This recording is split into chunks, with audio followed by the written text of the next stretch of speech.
මොකක්ද ජාතික ගැටලුව සම්බන්ධයෙන් දැන් උන්වහන්සේගේ ප්‍රකාශයන් එක්ක මතුවෙන කාරණාත් එක්ක තමයි මට ඔබගේ ඊළඟ ප්‍රශ්නය අහන්න සිද්ධ වෙන්නේ. මේ ජාතික ගැටලුව සම්බන්ධයෙන් මොකක්ද ඔබගේ වමේ ව්‍යාපාර විශේෂයෙන් පෙරටුගාමී සමාජවාදී පක්ෂයට තියෙන විශේෂයෙන් මම මේ ප්‍රශ්නේ අහන්නේ මේ වෙනකොට යාපනයේ දේශපාලන කණ්ඩායමක් විදිහට තරඟ බිමට එළඹෙන TNA සංවිධානයේ ඔවුන්ගේ මැතිවරණ ප්‍රකාශයේදී ඔවුන් ෆෙඩරල් යෝජනාවලියක් ඉදිරිපත් කරලා තියෙනවා. මේ කාරණාත් එක්ක ඔබගේ පිළිතුර ගැට ගහගත්තොත් කොයි වගේ පිළිතුරක්ද ඔබට ලබා දෙන්න පුළුවන්? ඔව් පළමුවෙන් දැන් මම හිතනවා මෙතන සංවාදයේ මතුවෙච්ච කරුණුත් පදනම් කරගන්න ඕනේ කියලා අපේ අදහසක් තියෙනවා. දැන් එක කාරණයක් තමයි දැන් ස්වාමීන් වහන්සේ ඉදිරිපත් කරන තර්කයේ කරුණු ගත්තොත් එහෙම ඒක ඇතුලේ සිංහල ජාතියට වෙච්ච අසාධාරණ බෞද්ධයන්ට ලැබෙන අසාධාරණ සම්බන්ධ මෙහෙම කතාවක් උස්මතු කරනවා. මම කියන්නේ ඒ කතාව ඇතුලේ සියුම් ලෙස මම අර කියපු කලින් කියපු ප්‍රශ්නේ. ඒ කියන්නේ අපේ රට පාලනය කරද්දී හැමතිස්සෙම මේ පාලනය කරපු පාලකයෝ. ජයවර්ධන මහත්තයාට 80 ජූලි ඩොලර් ප්‍රශ්නේදී 83 කලි ජූලියට තමයි ආ පාර කැපුවේ. ඒතොර දෙමළ ජනතාවත් එක්ක ඇතිවෙච්ච ඒ 83 කලි ඇවිලෝපු කලි ජූලිය යාපනයේ පුස්තකාල ගිනි තියලා දෙමළ කඩවලට ගිනි තියලා ඇති කරපු ප්‍රශ්නේ අපි අවුරුද්දක් වන්දි කිව්වා. එතකොට ඒ ප්‍රශ්නේ ඉවර වෙද්දී 2009 යුද්ධ ඉවරනකොට මහින්ද රාජපක්ෂලා මොකද්ද කරේ මේ රටට? කරපු දේ තමයි සිංහල සහ මුස්ලිම් ගැටුමට මේ රට අරගෙන ගියේ. බොහොම පැහැදිලිව ඒ සිංහල සහ මුස්ලිම් ගැටුමට මේ රට අරගෙන ගියේ. දර්ග නගර ගිනි තියන්න, අලුත්ගම ගිනි තියන්න, බීරුල් ගිනි තියන්න. ඒකට සමහරට ඍජු ලෙස බොදුබල සේනාව ඒක ක්‍රියාන්විත සම්බන්ධ නැති වෙන්න පුළුවන්. නමුත් බොහොම පැහැදිලිව බොදුබල සේනාව ඇතුළු තවත් සංවිධාන ගණනාවක් මේ රටේ ඇති කරපු ජාතිවාදී විශේෂයෙන් මුස්ලිම් සිංහල ගැටුම සඳහා ඒ ප්‍රසාදපීක ඒක බලපෑවා. අපි අහනවා මුස්ලිම් ජනතාවත් එක්ක මුස්ලිම් ජනතාව තුළ ඒ වගේම සිංහල ජනතාව තුළ දෙමළ ජනතාව තුළ මේ හැම කොටසක් තුළම ජාතිවාදී තියෙනවා. හැබැයි මේ කරන්නේ ජාතිවාදීන් ජාතිකවාදීන් කරන්නේ මේ ජාතිවාදී උලුප්පණය අවුස්සන එක. ඒ වගේ මේ ප්‍රශ්න ගැන අවධාරණය කරලා ඔවුන් තුළ මේ වෛරය ඇති කරනවා. එතකොට මේ ගැටුම ඇති වෙනවා. එතකොට මේ ගැටුම ඇති වුණාන් පස්සේ පාලකයට තමන්ගේ පාලනය කරන්න යන ලීසි. දැන් මෙතන ඉදිරිපත් වෙච්ච අදහස් බලන්නකො. දැන් අපි කිව්වහම දැන් මේක සිංහලයන්ගේ රට. දැන් එතකොට මේ රටේ ඉන්න දෙමළ මිනිස්සුන්ට මේ රටේ ජීවත් වෙන මුස්ලිම් මිනිස්සුන්ට බර්ගර් මිනිස්සුන්ට එතකොට ඒ මිනිස්සුන්ගේ රට මොකක්ද එතකොට? ඔවුන් මේ රටේ ඉපදිලා තියෙනවා. ඔවුන් මේ රටේ චුට්ටක් බාධා කරන්න පුළුවන්ද දුමින්ද? ඔව් මම බාධා කරන්න පුළුවන්. මම අහන්නේ මේ මට එක දෙයක් කියන්නකෝ මේ බොහොම මේ ෆ්‍රෙන්ඩ්ලි මේ ගහගන්න නෙමෙයි. මේ රට කාගේද? මේ රට අපේ රටේ ඉපදිච්ච සියලු දෙනාගේ. ඒක තමයි මම කියන්න උත්සාහ කරන්නේ. මේ රටේ අයිතිකාරයෙක් කවුද? රටේ අයිති දැන් ඔබ වහන්සේට පුළුවන් මේ රටේ අයිතිකාරත්ව ගන්න මොහුට පුළුවන් දැයි. ඇයි දැන් ඔබ වහන්සේ ස්වාමීන් වහන්සේ නමක් ඉදිරිය රටේ අයිති ගන්න හදන්නේ ඇයි මේ ඉඩම් වල අපිට පුළුවන් මේ ස්වභාවය දැන් මට පුළුවන්ද මට හරි සිංහල ජනතාව කියන අයට අද සිංහලෙකුල ජීවත් වෙන පිරිසක් ඉන්නවා මේ සිංහලෙන්ට පුළුවන් රටේ අයිති අරන් යන්න යනකොට මට මේක කියන්න දැන් ඔබ වහන්සේ ඉදිරිපත් කරන දැන් බුද්ධාගමෙන් පටන් ගත්තේ ඒතර ඒකට අනුව මට කියන්න මේ අයිති කොහොමද කවුරු හරි ගන්නෙ අනේ දරුවෝ මම ඔයාලට දරුවෝ කියලා කියන්න අනේ දරුවෝ එහෙම නැත්නම් අනේ කොල්ලෝ කියලා කියන්න ඔය තර්ක වලට වඩා වැදගත් මේ ඉපදිච්ච භූමිය ගැන කොහිට වඩා ඔය කතා කරන සහජීවනයේවත් ඔය ප්‍රජාතන්ත්‍රවාදී මේ එකක්වත් නෙමෙයි මෙතන තියෙන ප්‍රශ්නේ. දැන් මේ බිල්ඩින් එකක් තියෙනවා මේ ආයතනේ පවත්වාගෙන යන. මේ බිල්ඩින් එකට ඉන්නවා අයිතිකාරයෙක්. ඔබතුමාටත් තියෙනවා ගෙයක් දොරක්. ඒ ගෙදරටත් ඉන්නවා අයිතිකාරයෙක්. ඒකටත් තියෙනවා ඔප්පුවක්. ඉඩමක් ගත්තොත් ඉඩමකට ඔප්පුවක් තියෙනවා අයිතිකාරයෙක් ඉන්නවා ඒකේ ප්‍රවේණියක් තියෙනවා. අපි ඒකට කියනවා මොකද්ද මේ පත්තිරුව කියලා. වාහනයක් ගත්තත් මේ හැම එකටම අයිතිකාරයෙක් ඉන්නවා. දුමින්ද අයිතිකාරයෙක් අපි හිතමු මේ ගොඩනැගිල්ලට අයිතිකාරයෙක් නැතුනොත් මොකද වෙන්නේ? මේකට හොරු පයින්න. පොඩකින් ඉන්න මං කියන්නේ. වචන වලින් ක්‍රීඩාවක් කරනවා. පොඩක් මම කියන්නේ. ගෙදරකට අයිතිකාරයෙක් නැති වුණොත් පොඩකින් අයිතිකාරයෙක් නැති වුණොත් මොකද වෙන්නේ? ඒකේ උළුවවුටේ කවුරු හරි ගලවගෙන යනවා. ඒකේ තියෙන දොරවල් ටික කවුරු හරි ගලවගෙන යනවා. ඒක කවුරු හරි පොඩකින් ඒ වගේ තමයි රටකට ඉන්නවා අයිතිකාරයෙක් පුතා. ඒක අමතක කරලා කතා කරන්න එපා. ඒක තමයි මෙතන තියෙන ප්‍රශ්නේ. පෙරටුගාමී වේවා දැන් ජවිප වේවා මේ ඔක්කොම මේ වාමවාදී අදහස් දරන උදවිය මේ රටට කරපු විනාශේ මේ ජාතිකවාදී බිනලා දෙයියනේ රටකට රටකට ඉන්නවා අයිතිකාරයෙක්. මම හිතන්නේ සෝදා ගන්න ඕනේ. මම කියන්නම් ඔබට. ඒ කියන්නේ මේක තමයි ඒකට අපිට පිළිතුරක් දීගෙන ගියොත් හොඳයි. නෑ පිළිතුර දෙන්න දැන් මේක තමයි මේ ජාතිවාදී මේ මුස්ලිම් ප්‍රශ්නට උත්තරයක් දෙනවා. මොකද මේගොල්ලෝ මේ නෝන මේ කතා කරන්නේ මේකට අවස්ථාවක්. ජාතිවාදී අවුස්සන ක්‍රමයේ මේක තමයි. ඒ කියන්නේ දැන් මේ දුමින්ද මොකද්ද මේ රටේ අයිතිය සම්බන්ධව ඔබ කියන්නේ ජාතිවාදය කියන්නේ මොකද්ද? මම කියන්නේ සිංහල ජනතාවට මේ රට අයිතිය කියලා කිව්වහම හරිද? එතකොට ඒකෙන් බැහැර වෙන්නේ කවුද? ඒ කියන්නේ අපි දෙමළ ජනතාවට මුස්ලිම් රටේ ඉපදිච්ච මිනිස්සුන්ට, වැඩි ජනතාවට. දැන් මේ සිංහල ජනතාව මේක අයිතිය ගන්න හදනවනේ. මේ ඉතිහාසයක් විසිට වැඩි ජනතාවක් ඉන්නෝනේ. ඒ ඔක්කොටම මොකද්ද කියන්නේ? අපි සිංහල මේ රට අයිතිය අපිට බල මෙහෙන් ඵලයන්. බලට මේ රට අයිති නෑ. එහෙම කවුරු කියනවද? නෑ. ඵලයල කියන එක අපි කියන්නකො. නමුත් මේකෙන් කියන්නේ බොහොම පැහැදිලිව මේ රට අයිති කොටසකට කියලා. අපි කියන්නේ ඒත් අපේ ස්ථාවරය. ඒතර මම හිතන්නේ මේක ජනතාව සංසන්දනය කරන්න ඕනේ. ඒ කියන්නේ මේ රටේ ජීවත් වෙන ඉපදෙන සිංහල දෙමළ මුස්ලිම් කියන කාටත් මේ රට අයිති.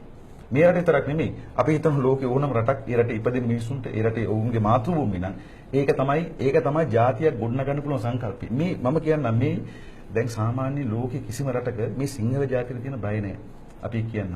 ඒ කියන්නේ මේ සිංහල ජනතාව කියලා මේ කතා කරන අය ඉන්නවා. ඒගොල්ලෝ අපි අහනවා සිංහල ජනතාව වෙනුවෙන් කරලා දෙන කොටස මොකක්ද කියලා. ඒ දන්නවද? සිංහල ජනතාව මුළුමනින්ම හුදකලා භාවයට ගෙනියන දර්ශනයක් මේ තියෙන්නේ. ලංකාවේ ඉතිහාසය ගත්තා. ලංකාවේ ඉතිහාසය හිටපු ලංකාවේ ඉතිහාසය මොන හරි බුද්ධිමතුන් විදිහට හිටපු ඒ බොහෝ දෙනෙක් සිංහල ජාති ජනතාව සිංහල භාෂාව පෝෂණය කරා. ඒ භාෂාව පෝෂණය කරන්න කරපු ඔවුන් දැන් ඒ කාලේ උගතෙක් කියලා කියන්නේ සිංහල, පාලි, දෙමළ ඒ වගේම සංස්කෘතිය මෙන්න මේ භාෂා සියල්ල දන්න කෙනෙක්. ඒතර ওই සියල්ල දන්න කෙනෙක් කියලා කියන්නේ ඔහු ලෝකෙන් දේවල් එකතු කරා. ලෝකේ විවිධ භාෂාවන් දේවල් එකතු කරා.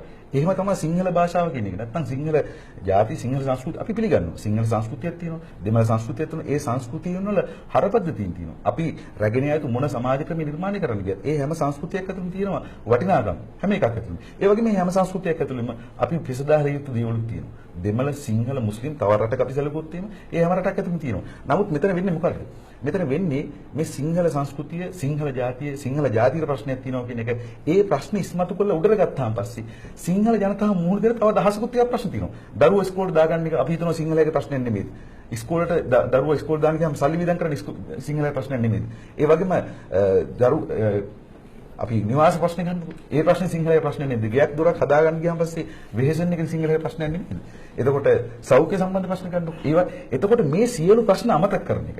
මේ සියලු ප්‍රශ්න අතහැරලා එක වෙලාවක රට පුළුවන් කරකවන්න ජාතිවාදී. ඒක වුණා. පහුගිය කාලේ පහුගිය ඉතිහාසයේ තිස්ස අපේ රටේ වුණේ. එතකොට ඒක වෙච්ච ගමන් පාලකයට ඉතුරු ප්‍රශ්න ටික ඔක්කොම අමතක කරලා දාන්න පුළුවන්. ඒකට අවශ්‍ය කරන පසසාකස් කරන්නේ කාලයක් හෙලවුරුම කරා. හෙලවුරුම ඒ භූමිකාවේ මාරු වෙද්දි දැන් මෙතන තියෙනවා අවකාශය රික්තකයක් තියෙනවා. ඒ රික්තකයට තව සංවිධානයක් ඇතුල් වෙනවා. ඒක තමයි මේ වෙන්නේ. කාලේ කාලට සමහරට ඒ රික්තකේ පුරවනවා නම් මේ සංවිධානය වෙන්න පුළුවන් ඒ සංවිධානය. එහෙම ඇතුල් වෙයි. සමහරට නැවත හෙලවුරුමේ ආපහු මාරු වෙන්නත් පුළුවන් මෙතෙන්ට. ඒතර ගැටුමකුත් වෙන්න පුළුවන්. ඒ නිසා මේ හිස්තර පුරවන්න මේ හෙලවුරුමේ ආවේ දැන් මම හිතන්නේ උන්වහන්සේ හෙලවුරුමට සම්බන්ධ වෙලා හිටිය කාලේ. හෙලවුරුම ආවේ කොහොමද? බෞද්ධ රාජ්‍යයක් හදනවා කියන්නේ. හරිද? දැන් මොනවද හෙලවුරුම කියන්නේ? එතකොට හාමුදුරු ඡන්දෙ ඉදිරිපත් කළා තමයි ආවේ ඡන්දෙට. මතකද දන්නේ? එතකොට එහි ආපු ගමන දැන් ඔවුන්ගේ බලය ලබා ගත්තාම ඔවුන්ගේ කතාව ඉවරයි. ඒ නිසා මේ සිංහලයාගේ සිංහලයා ප්‍රශ්න කියලා කතා කරන්නේ මොකටවත් නෙමෙයි. දේශපාලන බලය සඳහා ජනප්‍රියත්වය සඳහා. අපි කියනවා දැන් මේ සිංහල ප්‍රශ්න කියලා කතා කරන අය කරන්නේ සිංහල ජනතාව හුදකලා බවට පත් කරන එක. මොකද්ද ඔබගේ පිළිතුර? මම අහපු ෆෙඩරල් TNA සංවිධානයේ විශේෂ මේ වෙනකොට ඔවුන්ගේ මැතිවරණ ප්‍රකාශයේ ෆෙඩරල් අවශ්‍යයි කියලා ඔවුන් ඉදිරිපත් කරලා තියෙනවා. ඒ සම්බන්ධයෙන් මොකද තියෙන්නේ? මම දෙන්න තියෙනවා. එතකොට මේ දැක්ම තුල වෙන්නේ මොකක්ද දන්නවද? ඒ කියන්නේ සාමාන්‍ය ලෝකේ කිසිම රටක ඒ රට ඇතුළේ ඉන්න බහුතර ජාතියට ඒ ජාතිය වඳ වී කියලා ප්‍රශ්නයක් නැහැ. ඒ ජාතිය වඳ වෙනවා කියලා බියක් නැහැ. එතකොට ඇත්තටම පහුගිය ඉතිහාසෙත් තිස්සේ මේ දර්ශනය තුල තියෙන්නේ මේක පොල් කට්ටකින් වහගන්න එක. මේ වහගෙන මේකට කිසිදු සංස්කෘතියක් ඇතුල් වෙන්නේ භාෂාවක් ඇතුල් වෙන්නේ විවිධත්වයක් ඇතුල් වෙන්නේ දෙන්නේ නැහැ. ඉතිහාසයේ එහෙම අය හිටියා. සිංහල වියත් පඬිවරු හිටියා. ඔවුන් සිංහල භාෂාව පෝෂණය කරන්න කටයුතු කරා. ඒ නිසා දැන් මේ සිංහල ජාතිකවාදී ඉදිරිපත් කරන දැක්මට අනුව ගියොත් එහෙම ඇත්තටම අනතුරු තියෙන එකේ. ඇත්තටම සිංහල ජනතාවට අනතුරු තියෙන එකේ අපි ඒක කියනවා. ඒ වගේම ඔබ ඉදිරිපත් කරපු ප්‍රශ්න. දැන් ඉඳන් ඇත්තටම අර පහුගිය කාලේ බලයේ අන්තවාදී කොටස් සුරතල් කරන්න දුමින්දලා පෝස්ටර් ගාගෙන ලේ කාගෙත් එකයි කියලා ඒ අන්තවාදී පෝෂණය කියන්නේ ඔබ වහන්සේලා තමයි පහුගිය කාලේ අලුත්ගම දරගන්න කරේ මේ ඔක්කොම ගිනි තියෙන එකට ඒකට වග කියන්න ඕනේ. ඒකට වග කියන්න ඕන සංවිධාන එකක්. ඒකට වග කියන්න මූලික වශයෙන් අපි කියනවා. ඒකට වග කියන්න ඕනේ මහින්ද රාජපක්ෂ පාලනේ. ඒ මහින්ද රාජපක්ෂ පාලනේ Tamanට ඡන්ද ගොඩ නැති වෙද්දි ඡන්ද ගොඩ ඇකිලෙද්දි ඒකට අවශ්‍ය කරන පසුබිම හදුවා. මොකද නොදන්න පහුගිය කාලේ සාමාන්‍ය කිසි කෙනෙකුට උද්ඝෝෂණය කරන්න අයිති තිබුණේ නැහැ. බැරි දේ මිනිස්සු උද්ඝෝෂණය කරන්න බැරි තිබ්බා. හැබැයි මේ හාමුදුරුන්ට පුළුවන් බේරුවල රැස්වීම කියන්නේ. ඕන් රැස්වීම බේරුවල විතරක් නෙවෙයි. එතකොට ඒක වෙන්නේ කොහොමද? ඒ නිසා මේක පිටිපස්සේ ඇත්තටම ඉන්නේ මේ හාමුදුරුවෝ නෙමෙයි.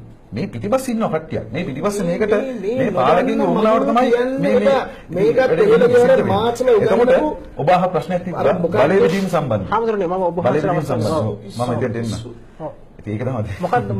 මොකද්ද ෆෙඩරල් එක සම්බන්ධව? දැන් අපි ජාතික ප්‍රශ්න සම්බන්ධයෙන් අපි හිතනවා ලංකාවේ ජාතික ගැටලුව විසඳන්න පුළුවන් වෙන්නේ එක පැත්තකින් අපේ රටේ ජාතික ප්‍රශ්න දිහා අපි දකිද්දී අපි දකින්න පැත්තක අපි කරුණු කරන කීපයක්. එකක් තමයි ජාතිවාදී අවසන්න මේ පාලක වටේට බලමින්. ඒ නිසා ජාතිවාදයට එරෙහි අරගලයක් අවශ්‍යයි අද දවසේ.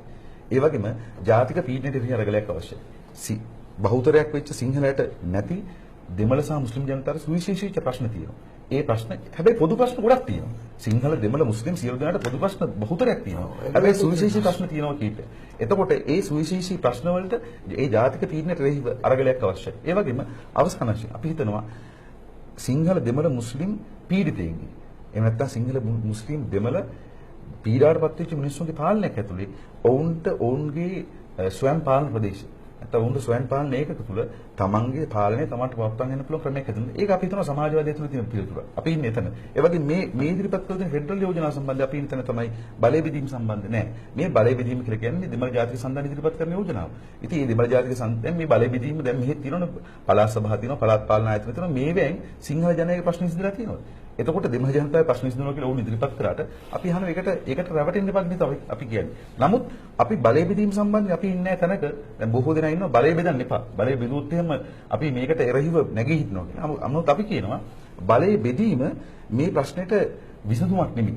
විසඳුම් වෙන්නේ සිංහල දෙමළ මුස්ලිම් පීඩාවටපත් වෙච්ච ජනතාවගේ ඒකාබද්ධ අරගලය. ඒ ඒකාබද්ධ අරගලය තුලින් තමයි අපේ රටේ ඇත්ත ජාතික සමගිය ඇත්ත ජනතාව අතර තියෙන මේ තියෙන වෛරය විනාශ කරන්න පුළුවන් වෙන්නේ. එවැනි දේශපාලන භාවිතාවක්